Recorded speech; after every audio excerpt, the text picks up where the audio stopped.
नाज़रीन, आज के मेहमान के नए एपिसोड के साथ मैं हूं आपकी मेज़बान सायरा सैयद और आज के हमारे मेहमान बहुत ही ज़बरदस्त और ज़िंदगी से भरपूर कपल है जिन्होंने अपनी पर्सनल और प्रोफेशनल लाइफ को अभी तक बहुत अच्छे से गुजारा है। मैं बात कर रही हूँ मिसेस शाहिदा नवीद और उनके husband professor doctor Naveed Iqbal की। तो आइए चलकर जानते हैं कि उनकी कामयाब शादीशुदा ज़िंदगी का क्या राज है। अस्सलाम वालेकुम, क्या हाल चाल है आप दोनों के? अल्हम्दुलिल्लाह ठीक, अल्लाह का शुक्र। अच्छा सर, सबसे पहला मेरा आपसे सवाल है, क्योंकि आप माशाल्लाह से यूरोलॉजिस्ट हैं, तो मुझे बताइए कि डॉक्टर बनने का सफ़र कब सोचा कि आप एज अ डॉक्टर काम करेंगे, प्रोफेशन परसू करेंगे? उसमें ऐसा है कि मैंने मैट्रिक में ना बोर्ड टॉप किया। अच्छा माशाल्लाह। तो घर में फिर डिस्कशन चल पड़ी क्या बनना चाहिए। अच्छा। अगर पर्सनली मुझसे पूछे तो मैं, क्योंकि कायद-ए-आज़म से बड़ा इम्प्रेसिव था, मेरा तो बेसिक अपना था कि मैं वकील बनूं। अच्छा। लेकिन उस वक्त एक सोसाइटी में ट्रेंड चला रही डॉक्टर बनना है, डॉक्टर या इंजीनियर, डॉक्टर नहीं इंजीनियर। तो वाले साहब ने कहा जी ठीक है, इसको डॉक्टर बनाते हैं। और आपने मान लिया? उस वक्त तो होता ही नहीं था, वो अब आर्गू तो होते नहीं थी। आजकल की जो नस्ल नहीं मानती आर्गू करती है, ये तो ओपन ही करती है ना कि हमने तो यही करना। वो आर्गू भी करती है आपको, फिर वो काउंसल करने की भी कोशिश करते हैं। उस वक्त ये चीज़ होती ही नहीं थी। सही बात है। अच्छा ठीक है ये बनना, चलो ठीक है, बस किताबें लो और पढ़ो। तो हम डॉक्टर में आ गए। मतलब एक दफ़ा भी नहीं आपने कहा कि नहीं मुझे तो वकील बनने का शौक है? रजिस्टर्स तो है ही नहीं ना, रजिस्टर्स नाम की चीज़ ही नहीं होती तुम्हारे हाथ उस वक्त। जो कह दिया बस ठीक है, वो पेरेंट्स ने कह दिया अल्हम्दुलिल्लाह। अब वो मतलब पत्थर पे लकीर हो गई बात, वो तो माननी है। अदर क्योंकि मैं अगर ना होता तो फिर अच्छा वकील होता शायद। तो आप अच्छे डॉक्टर भी तो हैं ना माशाल्लाह। अल्हम्दुलिल्लाह, वो तो फिर पेरेंट्स की दुआएं तो चलती हैं सब, उन्हीं की वजह से। बेशक। तो कैसे एक्सपीरियंस जा रहा है अभी तक आपका? ठीक है, टोटल सारी स्ट्रगल। जैसे मैट्रिक में जब एफएससी में पहुंचे तो सबसे पहले 2 साल पढ़ लें बस, इसके बाद मजे मजे। ऐसा नहीं होता। फिर जब हम मेडिकल कॉलेज में पहुंच गए बस ये 5 साल है, उसके बाद मजे आसानी कोई मसला नहीं है। तो 3-4 इम्तिहान है, 4-5-7 किताबें, इनको अट्टा लगा लें। सारी जिंदगी स्ट्रगल में ही गुजरी है। हाँ। मैट्रिक में बंदा जब होता है ना तो पेरेंट्स के बस तो फटाफट इम्तिहान पास करो और इसमें मेहनत करो और एफएससी में मेडिकल में दाखिला ले। बंदा कहता चलो ठीक है शायद ये देख 2 साल पढ़ लूँ, जान छूट जाएगी। हाँ, जान छूट जाएगी। फिर जब एफएससी में आते हैं तो फिर यही डंडा होता है पेरेंट्स का, भाई 2 साल बाकायदा कहते हैं कि ये कर लो, उसके बाद आसानी है, फिर अपनी कर लेना। तो मौज है, फिर मजे करो। हाँ। उसके बाद वो मेहनत करके सारा अपना स्ट्रगल करके फिर एफएससी करके मेरिट्स के नंबर लेते हैं। कॉलेज में पहुंचते हैं तो फिर एक होता है जी बस कोई नहीं, ऐसा मसला कोई बात नहीं। लेकिन वही बात है कि मेरे 2-4 महीनों में ना समझ आ जाती है कि ना भाई ये वो नहीं है, इतना आसान काम नहीं है। फिर वो 5-7 साल फिर स्ट्रगल, उसके बाद धक्के खा के या जो भी आप मेहनत करके जिस तरह भी स्ट्रगल करके आप मुश्किल से एमबीबीएस करते हो, फिर हाउस जॉब शुरू हो जाता है। अब हाउस जॉब के बाद बंदा जब देखता है अपने सीनियर्स को, प्रोफेसर्स होते हैं, कंसल्टेंट्स होते हैं, फिर कहते हैं आप कंसल्टेंट बनना। वो मतलब खुद ही शौक पैदा होता है। वो डेफिनेटली पहले टीचरों से बंदा वो होता है, एनकरेजमेंट लेता है। तो उसके बाद फिर स्पेशलाइजेशन शुरू होती है। स्पेशलाइजेशन इटसेल्फ 4-5-7 साल का जो है वो प्रोसेस है। तो आप अगर और गए तो तकरीबन कोई बंदा जाके 32-34 साल की उम्र में जाके ना कोई छोटा सा अच्छा डॉक्टर बनता है। तो आप उस वक्त का इंतजार करें जब आप सुकून से बेड पे लेटे हुए होंगे और इस सारे वक्त को, अपनी जर्नी को याद करेंगे, देखेंगे अल्लाह ताला का। वैसे तो अल्हम्दुलिल्लाह अभी भी सेटिस्फाई है ऐसी बात माशाल्लाह। तो लेकिन स्ट्रगल तो डेफिनेटली आप इस फील्ड में हमें करेंगे, इसको बगैर तो आप ये वो वाली बात नहीं है कि आप वन मैन शो नहीं है कि आप काम कर ना, स्ट्रगल तो करनी पड़ती। इवन देन स्टेज पे भी आके प्रोफेसर बन के भी अब ये नहीं कि हमको रिलैक्स हो गए बहुत ज़्यादा। लाइफस्टाइल वही है, उसी तरह चल रहा है, उसी तरह सुबह उठना है, उसी तरह बच्चे ने स्कूल जाना है, वो तैयारी करनी है, उसी तरह मतलब लाइफ की किसी भी स्टेज पे, किसी भी उम्र में वो मतलब आराम वाली तो बात ही नहीं है ना। वो जिसकी माँ बाप ने बात की थी ना कि अभी कर लो, उसके बाद तो सुकून ही सुकून है, वो सुकून अभी तक मुयस्सर नहीं है। शानशाह वाला काम नहीं है। वो नहीं आया अभी तक। हाँ जी, वो बस सारा दिन पे उठते हैं, फिर अपना जॉब पे चले गए, जॉब से 2-3 बजे आए, फिर शाम को वही बच्चों का सिलसिला, उनकी कुछ चीज़ें लेनी देनी, सब कुछ करना, किसी की बुक नहीं है, किसी की फीस नहीं है, किसी का कुछ नहीं है। फिर शाम को फिर क्लिनिक पे, और क्लिनिक से वही 10-11 बजे घर गए, फिर खाना खाया, सो गए, सुबह उठ के वही कोलू का बैल, वही जिंदगी। कोलू का बैल, क्या बात है। तो मैम आपको भी इसी तरह से स्ट्रगल करना पड़ी होगी या आपके पेरेंट्स ने आपकी मान के आपको पढ़ाया? नहीं, पेरेंट्स तो माशाल्लाह होते हैं, ओबियसली आपके साथ भी बैक पे आपके पेरेंट्स ही होते हैं जब आप किसी भी आपको डायरेक्शन चाहिए होती है, और जेनेटिकली भी ओबियसली आपके अंदर आता है। और डायरेक्शन भी चाहिए, तो दोनों चीज़ें मिलके आपके साथ साथ चलती हैं और एक इन्वायरमेंट क्रिएट हो जाता है। जब आप कहीं भी कुछ कर रहे होते हैं तो वो चीज़ें दोनों इफेक्ट कर रही थी आपके साथ। तो मेरे साथ भी ऐसा ही हुआ। पेरेंट्स बहुत लोगों के लिए हेल्पफुल थे, फ्यूचर ओरिएंटेड थे, मेहनत करने वाले थे, तो मेरे अंदर भी जेनेटिकली आया। और फिर भाइयों का माशाल्लाह जिस तरह से उन्होंने हमें डायरेक्शन दी कि आगे बढ़ने के लिए किस तरह आगे करना है, क्या करना है। तो औरतों के लिए मैं बड़ा सेंसिटिव शुरू से रही हूँ, मतलब शादी से पहले भी, कि औरत को एम्पावर होना चाहिए, इस बारे में मेरा बहुत ज़्यादा मोटो रहा है। तो बस ये कि कर रही थी, बहुत सालों से कर रही थी, लेकिन अब उसको एक्सिक्यूट करने का टाइम अभी आई थिंक आया था। तो मैंने उसको किया और अल्हम्दुलिल्लाह मेरी पहचान वेलफेयर फाउंडेशन मैंने इसको बनाया है और बहुत सा काम कर रही है। वुमेन एम्पावरमेंट के काम कर रहे हैं हम लोग। क्या आपको लगता है अभी भी हमारे मुल्क पाकिस्तान में वुमेन एम्पावरमेंट पे काम होने वाला है? बहुत होने वाला है, हो रहा है, स्टिल भी हो रहा है, लेकिन इस पर बहुत होने वाला है। अभी आप देखेंगे जितना हमारा कोविड में टाइम गुजरा है उसमें किसी ने भी मेरा नहीं ख्याल के देखा हो कि औरत एम्पावर होकर बाहर आई हो उस फेज से निकल के। सब ने उस क्राइसिस को फेस किया, लेकिन उस पर काम मेरा ख्याल इतना स्ट्रांगली नहीं हुआ। और सफ़र तो हर बंदा ही कर रहा था, लेकिन औरत को मेरा ख्याल है आगे बढ़ने का ख्याल उसमें ज़्यादा भी आया। जब हर चीज़ ख़त्म हो चुकी थी तो हर बंदा घर से ही कर रहा था, तो फिर वाई नॉट औरत क्यों नहीं कर सकती? वो भी कर सकती है घर बैठ के। अपने आप को एम्पावर करें, स्किल्ड करें, अपनी स्किल्स को निकालें और अपने आप को पॉलिश करें। और अगर मर्द के शाना बशाना करना चाहती हैं करें, नहीं करना चाहती हैं आप घर बैठ के करें। अच्छा, ये जो वेलफेयर आपकी फाउंडेशन है, मेरी पहचान, एक तो नाम कहाँ से आपने इसको किया और इसके पीछे क्या इंस्पिरेशन है आपकी? देखिए, पहचान तो हमारी बनती है अपने मुल्क से। तो मेरा एक्चुअली जो मुझे फैसिनेट करती है कि जब हम बाहर जाते हैं तो हमारी पहचान हमारा मुल्क है। और अगर हम अपने घर को देखें तो हमारी जो ख़वातीन है वो हमारे घर की पहचान होती है। आपके बच्चों की तरबियत पे, आपके घर के माहौल पे औरत का बहुत बड़ा हाथ होता है। तो अगर औरत एम्पावर्ड है और वो सही डायरेक्शन में जा रही है तो अपनी एक पूरी जनरेशन को लेके चल रही होती है, वो एक नेशन को डेवलप कर रही होती है। तो आपके जो वेलफेयर है उसकी टारगेट ऑडियंस कौन है? हम लोग नौजवानों के लिए भी कर रहे हैं, उनको डिफरेंट IT के कोर्सेज़ कराना, सेल्फ डिफेंस की ट्रेनिंग कराना, वुमेन एम्पावर्ड में विडोज़, डिवोर्स लेडीज़ हैं, यतीम बच्चियां हैं, उनको एम्पावर करना, उनके स्किल्स को पॉलिश करना। डिफरेंट फ्री ट्रेनिंग्स हम प्रोवाइड कर रहे हैं और एजुकेशन पे भी काम हो रहा है, हेल्थ पे हमारा काम हो रहा है। एवरी संडे हम डिफरेंट फील्ड से रिलेटेड फ्री मेडिकल कैंप्स लगाते हैं और फ्री मेडिसिन भी प्रोवाइड करते हैं। सर, एज अ डॉक्टर आपको अभी तक क्या क्या चैलेंज करना पड़े, क्या क्या? देखिए, हमारा जो एक थर्ड वर्ल्ड कंट्री है ना, इसमें डेफिनेटली आपको कोई अचीवमेंट के लिए सिंपल वे नहीं होता। वैसे तो किसी भी फील्ड में भी नहीं है, वही ना, और आपको स्ट्रगल करनी पड़ती है। तो मेरा तो यही है कि slow and steady wins the race. बिल्कुल, आई एग्री। कि आप टारगेट बना लें कि मैंने अचीव करना है, लगे हर्डल्स सब में आती हैं। अब ये थोड़ी है कि एक ही गो में सब कुछ मिल जाए, ऐसा नहीं होता। अच्छा, कोई ऐसा पेशेंट जो आपने डील किया हो जो आज तक आपको याद हो? तो इस वक्त जो मेरी जो हॉस्पिटल में, जना हॉस्पिटल में मेरे पास यूजुअली जो पेशेंट आते हैं वो इधर उधर से रिजेक्टेड होता है, जिनको कोई हाथ नहीं लगाता, अच्छा, ऑपरेट नहीं कर सकता, वो मेरे पास आते हैं। तो इनकी अगर आप स्टोरी सुनना चाह रहे हो, पेशेंट की अलग से स्टोरी है।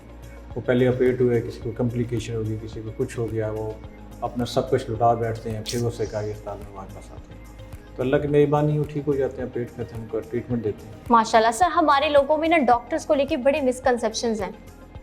कोई एक मिसकंसेप्शन बताएं तो मैं उसको एक्सप्लेन कर देता मतलब उन लोगों को लगता है हॉस्पिटल जाने का मतलब है ऐसे पैसे बहाना। हूं। नहीं, देखिए, मैं अब हमारा जो है, मैं क्योंकि यूरोलॉजिस्ट हूँ तो हमारा OPD डेली होता है, 7 days a week, संडे सिर्फ अब छुट्टी होती है। तो हम तकरीबन 200 से 250 पेशेंट डेली देखते हैं। ठीक, अब 200-250 पेशेंट अगर डेली देखें, डेफिनेटली हमारा इनका जो स्ट्रक्चर है उतना नहीं है कि हम उनको डेली अकोमोडेट करें। सही है। तो इसलिए आपकी इन्वेस्टिगेशन में भी उनको टाइम मिलता है, और पेशेंट अगर किसी का है तो उसको भी उसको टाइम मिलता है।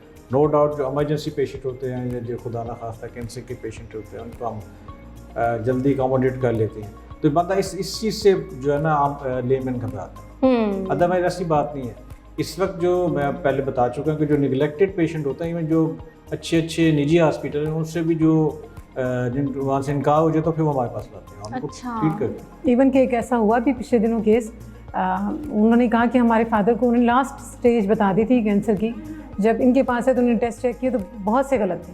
मतलब इस तरह हो रहा है हमारे मुल्क में। ये वही बताऊँ ना कि हर केस के एक अलग हिस्ट्री है, एक अलग उसका सिस्टम है, उसके मुताबिक चलता है। मैम माशाल्लाह आप भी क्योंकि एक वर्किंग वुमेन है, तो आप प्रोफेशनल और पर्सनल लाइफ को कैसे मैनेज करती हैं? हाँ जी, मैनेज तो माशाल्लाह हो जाता है। पहले तो बहुत सारा टाइम दिया मैंने अपने बच्चों को, बहुत टाइम दिया मैंने ड्राइविंग भी खुद की, कुकिंग भी मैंने खुद की, बच्चों को ट्यूशन भी मेरे बच्चों ने नहीं पढ़ी, मैंने खुद पढ़ाया उनको, ये सब तो कुछ बहुत किया। ज़बरदस्त बात। तो जब मेरे बच्चे स्कूल गोइंग हुए तब मैंने अपने आप को वर्किंग में लाइक किया, मैंने एमफिल भी किया, फिर मैंने जॉब्स भी की, मैंने मीडिया भी ज्वाइन किया, मैंने सोशल एक्टिविस्ट भी हुई, मतलब इस सारी चीज़ों को मैनेज किया। अल्हम्दुलिल्लाह ये कि बच्चे भी माशा मेरे कोऑपरेटिव हैं, और हस्बैंड से होती है वैसे सब कुछ। आपके हस्बैंड आपके साथ कोऑपरेट कर रहे हो तो आप सब कुछ कर सकते हैं, सब कुछ कर सकते हैं। इन्होंने मतलब आफ्टर मैरिज एमफिल किया है। अच्छा माशाल्लाह, क्या बात है। सर आपके नज़दीक एक अच्छा दिन क्या है जब आप कहें कि हाँ यार आज का दिन बड़ा अच्छा है? मैं तो समझता हूँ मैं अपना अच्छा दिन हो सकता तो मैं किसी पेशेंट को जिसको मेरी ज़रूरत हो उसको मैं अटेंड करके उसको रिलीफ देते, तो मैं समझता हूँ मेरे हाँ क्या बात है। बाकी ठीक है साहब, बाकी चीज़ें सेकेंडरी है, क्योंकि जो उसको रिलीफ मिलता है वो जो दुआ देता है ना, उसके ना कोई पैसे हैं और ना कोई उसका अल्टरनेट है। वो अल्लाह ही जानता है या मैं जानता हूँ या पेशेंट जानता है। और मैम आप क्या कहती हैं, कौन सा वो अच्छा दिन है?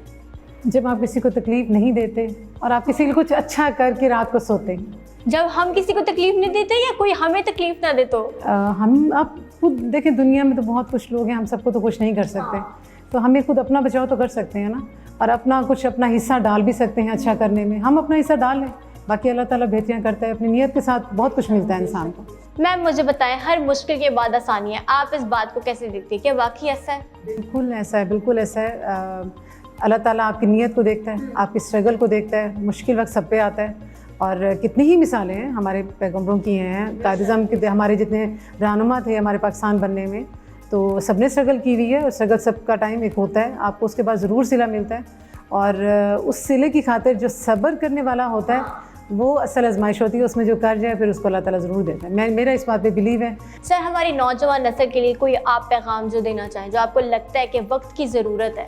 इस वक्त जो मैं कहूँगा कि जो हमारी सोसाइटी है इस वक्त, उसमें क्वांटिटी तो बड़ी है एजुकेशन की, क्वालिटी नहीं है। और साथ सबसे बड़ी चीज़ ग्रूमिंग नहीं है। ग्रूमिंग नहीं है, बिल्कुल। मैं अभी कोई साल डेढ़ पहले एक एक्स पाकिस्तान एक कंट्री में था, तो वहाँ जो मैंने उनका जब एजुकेशन सिस्टम देखा तो उन्होंने कहा कि हम 8 से 10 साल के बच्चों तक कुछ नहीं समझाते, चाहे उसके मैनर्स, उसके अखलाकियात और जो उसका रिलेटेड एजुकेशन रिलीजियस जो भी है, वो चाहे क्रिश्चन है चाहे जो भी है, वो हम सिखाते हैं।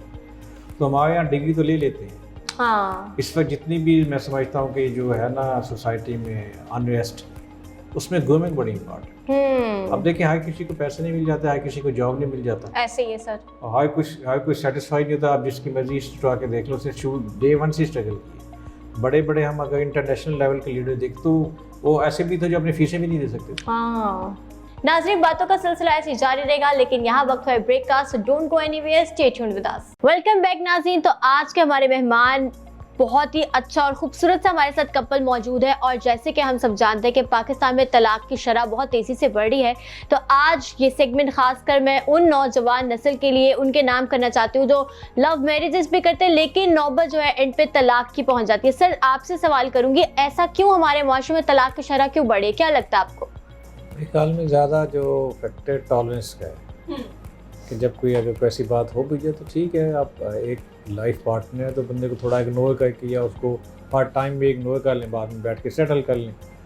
मेरा ख्याल है टॉलरेंस की वजह से ज़्यादा काम। अच्छा, जब एक लड़ाई होती है मियाँ बीवी की, तो तब उन्हें क्या करना चाहिए? उसे उसी टाइम सॉर्ट आउट करना चाहिए या चुप करके? उसी टाइम जो है वो मैदान जंग गर्म होता है, मैदान जंग बन जाता है, तो वो नहीं सॉर्ट आउट मेरा होता। ख्याल है उस वक्त बंदा थोड़ा सा सबमिसिव होके वक्त गुजार ले, बाद में बैठ के चीज़ें सेटल कर ले तो ज़्यादा अच्छा है। लेकिन कुछ सर ये भी तो होते हैं ना कपल्स के, मतलब वो अपने दिल में बात रखते पहाड़ बना लेते राई का, और फिर एक ही दफ़ा वो ब्लास्ट हो जाते हैं। वो तो ज़्यादा अच्छा, जान छूटे एक तो लास्ट हो जो भी ये बड़ात निकले, जान खत्म हो जाए।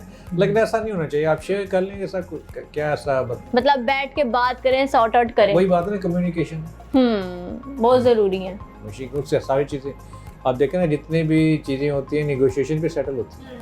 जितनी मर्जी जंग आप लड़ लें, अल्टीमेटली टेबल पे बैठ के बातचीत हो गई, मामला सेटल हो गई, कुछ दो और कुछ लो और मामला ख़त्म करो।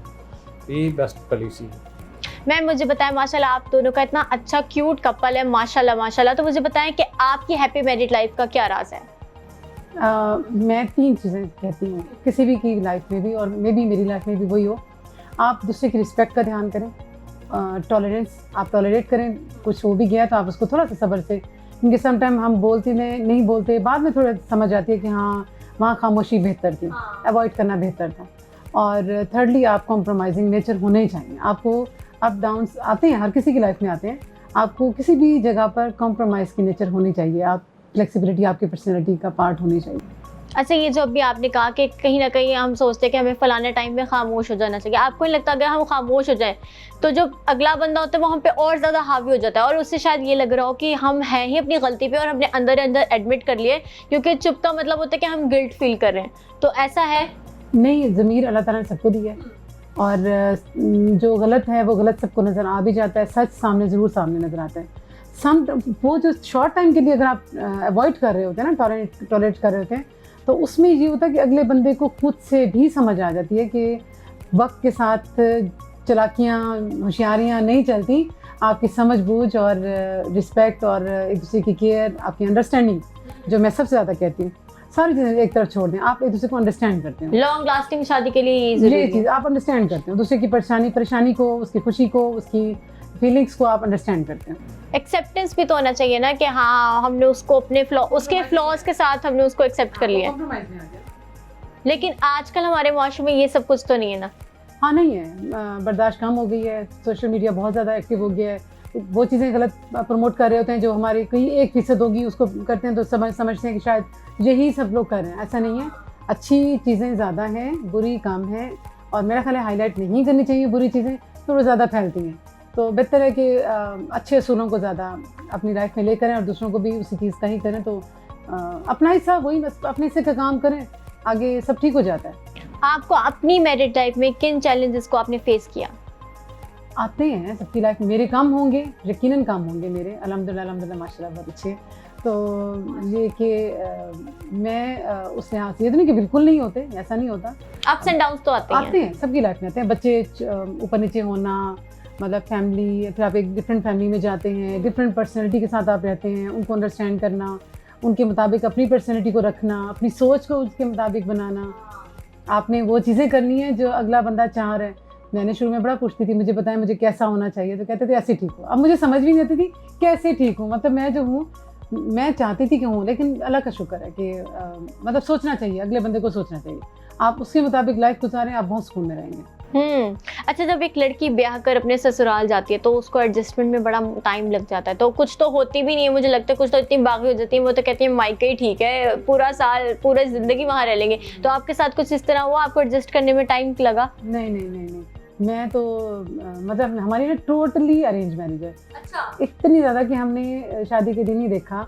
तो उसके आप शेयर करेंगे मतलब किस तरह से ये सिलसिला चला और सारा शादी तक माशाल्लाह? हाँ, हमारी टोटली अरेंज है, और मतलब उस दिन ही हमने देखा, और उसके बाद अब लोग ये समझते हैं कि शायद मेरी लव मैरिज। अब ये कॉन्सेप्ट लेते हैं अभी कि तक मैं भी ये समझ रही थी। हाँ, लोग समझते हैं लव मैरिज है क्योंकि मैंने उसको बनाया।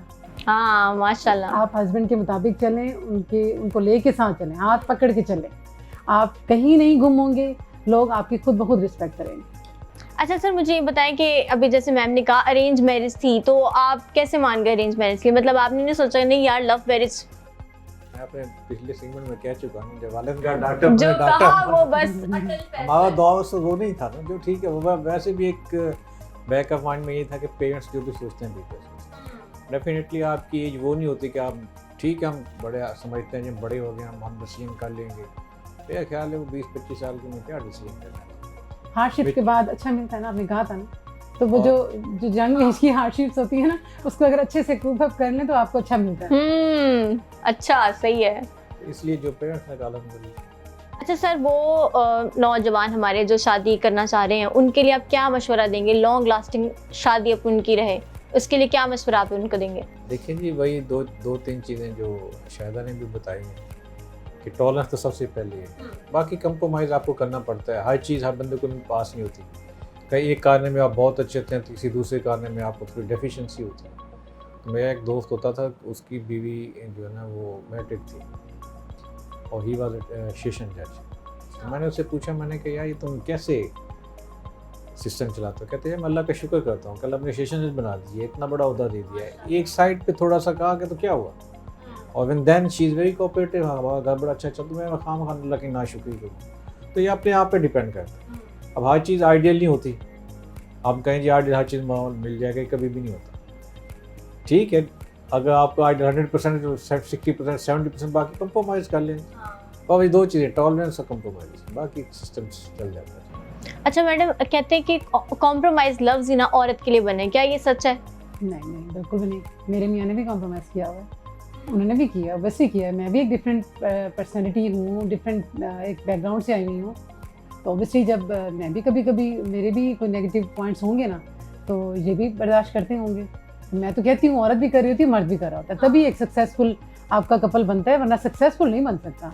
आप गुजार जाते हैं लेकिन आप कामयाब नहीं हो सकते अगर आप दोनों नहीं कॉम्प्रोमाइज़ करें। मतलब जिंदगी के दोनों पहिए चल रहे हो तो ही जिंदगी कामयाब है, वरना नहीं। बिल्कुल। अच्छा मैम, मुझे बताया शादी के बारे में ना लोगों के बड़े मिसकंसेप्शंस हैं कि पता नहीं सास कैसे मिलेगी, नंदों वाला तो घर ही नहीं होना चाहिए, एक इकलौता बेटा होना चाहिए और सास बहुत हुई होनी चाहिए। तो आपको इस बारे क्या कहना है? अच्छा, मेरी तो खैर सास बहुत अच्छी थी माशाल्लाह। मतलब वो मेरी मंगनी के बाद उनकी डेथ हुई, बहुत लविंग, बहुत प्यार। मुझे नहीं पता बाद में क्या होता है, वो तो अल्लाह ही बेहतर जानता है, लेकिन वो बहुत अच्छी थी। और ये कि मैं खुद पॉलिटिकल माइंडेड नहीं हूँ। मैं अभी तक भी जितनी, आप सिर्फ ससुराल नहीं होता, आपके इर्द गिर्द आपकी फैमिली भी होती है, आपके सोशल लाइफ सर्कल में और भी बहुत से लोग होते हैं, नेबर्स होते हैं, आपके मिलने वाले होते हैं, सब लोग ही मुश्किल होते हैं, सिर्फ ससुराल मुश्किल नहीं होता। आप ये बात एक तो ध्यान से निकाल देनी चाहिए कि सिर्फ ससुराल मुश्किल होता है, वो तो एक पार्ट है, जहाँ बहुत से लोग हैं वहाँ वो भी एक पार्ट है। आपको डीलिंग सबके साथ करनी आनी चाहिए। तो सब लोगों के लिए मैंने तो कॉम्प्रोमाइज़ किया, अवॉइड किया। लेकिन मुझे लगता है हमारे मुआशरे में सास को, नंदों को बहुत ज़्यादा नेगेटिव बना दिया कि लड़कियां शादी का शौक तो रखती हैं लेकिन उससे बचती हैं और डरती भी हैं कि नहीं भाई सास पता नहीं कैसी मिलेगी। सास का मुझे तो एक्सपीरियंस नहीं है, लेकिन मेरा ख्याल है कि आप रिस्पेक्ट रखें, हर रिश्ते में आप रिस्पेक्ट रखें, और आप खुद अपनी पर्सनैलिटी को स्ट्रॉन्ग रखें। आप गलत नहीं हैं अगर कहीं पर भी। एक बहुत बड़ा एस्पेक्ट होता है कि अगर आप कहीं पे गलत नहीं है तो आपकी पर्सनैलिटी में एक स्ट्रांगनेस आ जाती है। मुझे अक्सर लोग कहते हैं कि पर्सनैलिटी में स्ट्रॉन्ग, मुझे कहते हैं ना अक्सर, तो वो इसकी एक बहुत बड़ी वजह ये है कि मैंने अपनी आप को बहुत मतलब पॉजिटिव रखा है।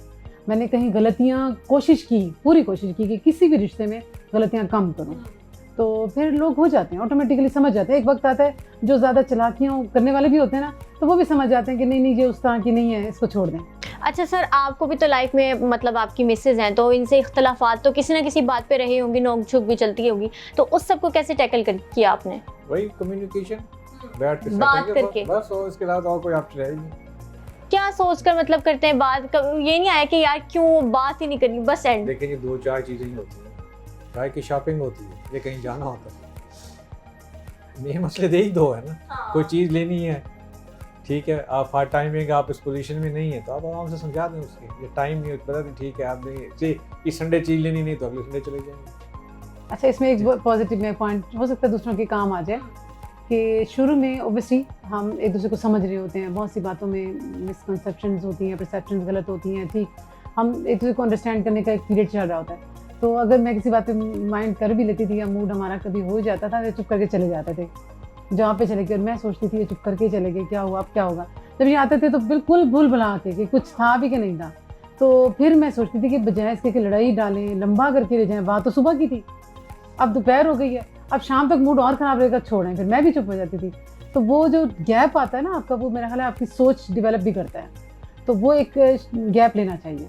अच्छा मुझे भी बताइए, आपने जैसे कहा अरेंज मैरिज, और सर ने तो कहा, जो उनके फादर ने कहा उस पर उन्होंने जी मोहर लगा दी कि अब तो मैंने करना ही है, तो आपने कब ऐसा सोचा कि हाँ ठीक है अरेंज मैरिज ही कर लेती हूँ और इन्हीं से कर लेती हूँ?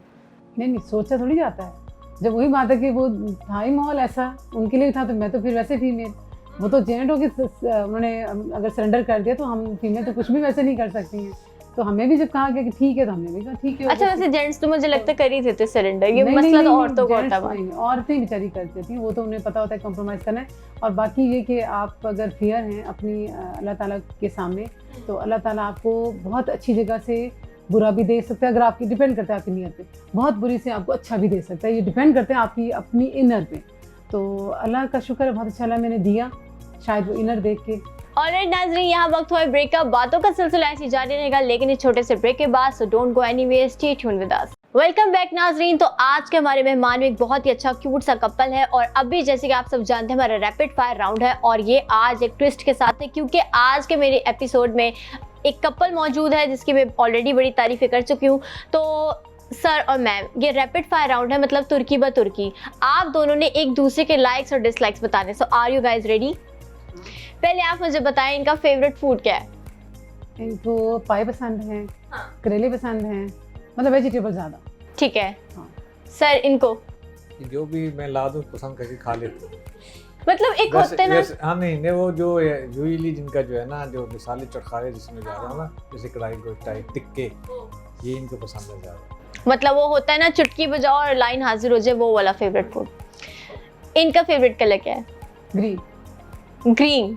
ये पहले से पूछ के तो नहीं रखा हुआ? नहीं, ग्रीन शुरू में इन्होंने मुझे बता दिया था, फिर मैं मोस्टली कोशिश करती थी मैं ग्रीन कलर। आई थिंक आपकी नेल पेंट भी ग्रीन ही है। हाँ, मैंने ग्रीन किया है और मेरी एक नेल पॉलिश भी थी, वो रिंग भी है मेरी ग्रीन में, वो अक्सर ज़्यादा पहनती हूँ और मेरी ड्रेसेस में ज़्यादा ग्रीन आपको मिलेगा कहीं ना कहीं। अब सर आप ये ना कहिएगा इन पे तो हर रंग ही जचता है और ये इनका तो हर कलर ही फेवरेट है। अब सच ना बोलें।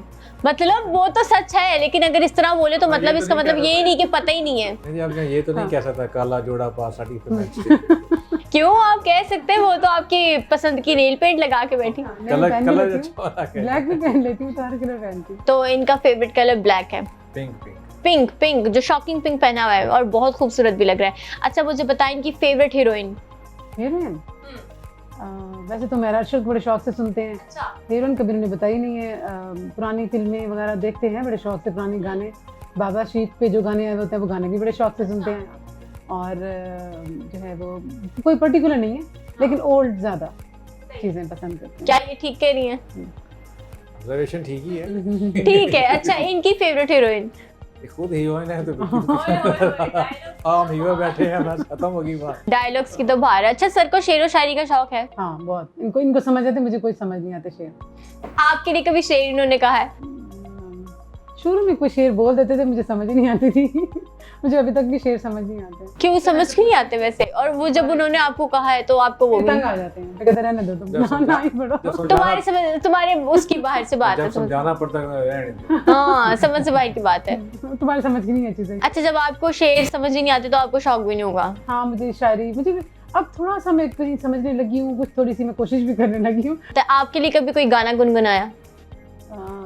गाना आजकल तो ये ज़्यादा सुनते हैं, मेहदी हसन का बांट रहा था जब खुदा, तो वो इनको अच्छा लगता है। कुछ और भी हैं, मतलब पुराने वाले में रफ़ी के भी अच्छे कुछ सुनते हैं, लता के भी हैं, नूर जहाँ को भी सुनते हैं माशाल्लाह, सब पुरानों को है, लेकिन गुनगुनाने में मैं ज़्यादा तेज़ हूँ। सर कौन सा गुनगुनाया था इन्होंने आखिरी दफ़ा? मैं बता रहा हूँ ना कि मेरी जो गाड़ी है ना, इसमें जो यूएस स्पेस में तकरीबन 3000 गाने हैं। हाँ 3000। हाँ उसमें हर किस्म के हैं, हर किस्म की, रॉकिंग भी, कलर भी, बरसाती भी, खुशी के भी, नए पुराने गजलें भी, और उसमें जैसे मूड हो उसी मुताबिक लगा लेते हैं।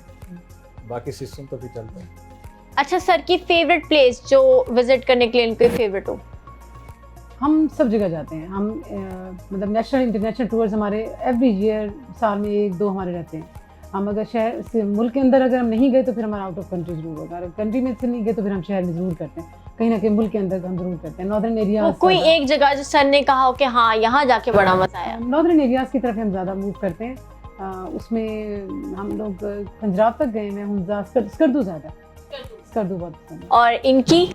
बस हिली एरिया, ग्रीन भी हो, सुकून और आबशार और ठंडा पानी, आराम से बैठते हैं। बस काफी का एक कप हो, सादा पकौड़े, मजा आता है। हाँ मजेदार।